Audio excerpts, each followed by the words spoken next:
Hello, and thanks for watching another edition of ARFCOM News. Today I want to tell you about a new bill which could turn practically any gun into an NFA device, the latest state to get rid of duty to retreat, and a bill which could allow gun owners to smoke the devil's lettuce. But before we get started, I want to tell you about the fine mahogany night vision products offered to you by our friends at TNVC.com.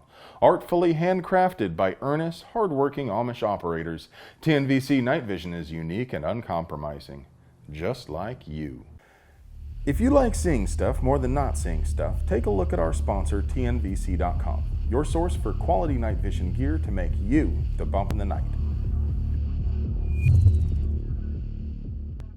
Representative Val Demings of Florida introduced the Law Enforcement Protection Act in 2019 and it died in committee, but she's gonna give it another go this year. If passed, it would add armor-piercing concealable weapons to the NFA registry, essentially treating them the same as silencers and short-barrel rifles or other Title II devices. It defines armor-piercing concealable weapons as any weapon capable of being concealed on the person which can fire 450 Bushmaster, 5.56 or 223, 7.62 by 39, 7.62 NATO, 300 Blackout, 50 BMG, or 5.7.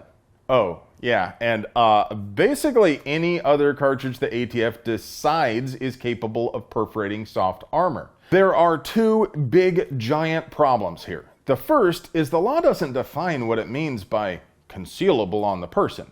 Presumably, that leaves the ATF with discretion, and let's be honest, they haven't demonstrated much responsibility with the discretion they already have.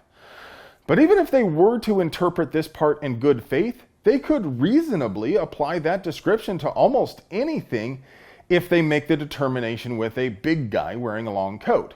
Conversely, very few guns, except maybe the FN57, would meet that standard if we're talking about a small person wearing a t-shirt and jeans.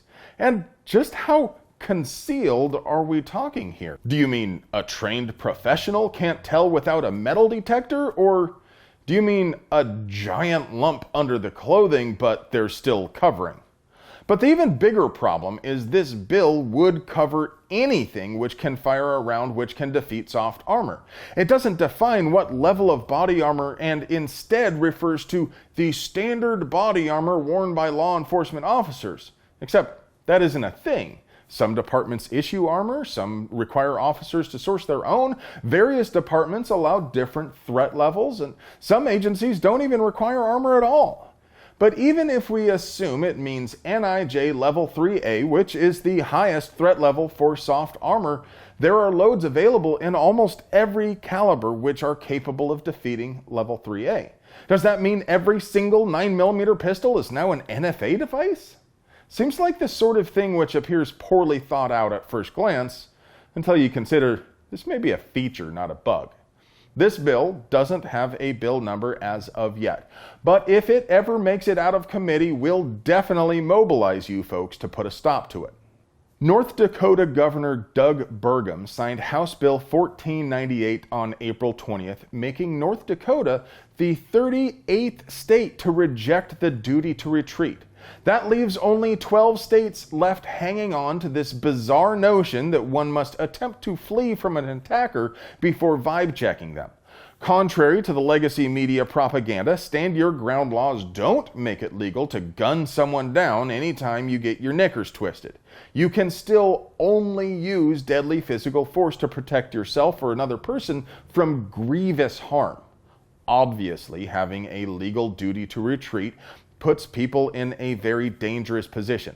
I'm a grown-ass man, and as fluffy as I am, I can still move pretty good, but ain't no way I'm gonna outrun a 19-year-old JV basketball player, and by the time he catches me with a brick to the back of the head, it may be too late for me to effectively defend myself. But my mom is like 100 or something. You're gonna tell her she has to drag her oxygen tank and try to run from some punk who wants to hurt her? And duty to retreat laws make it nearly impossible to defend another person from a violent attack. So it's good to see another one bite the dust.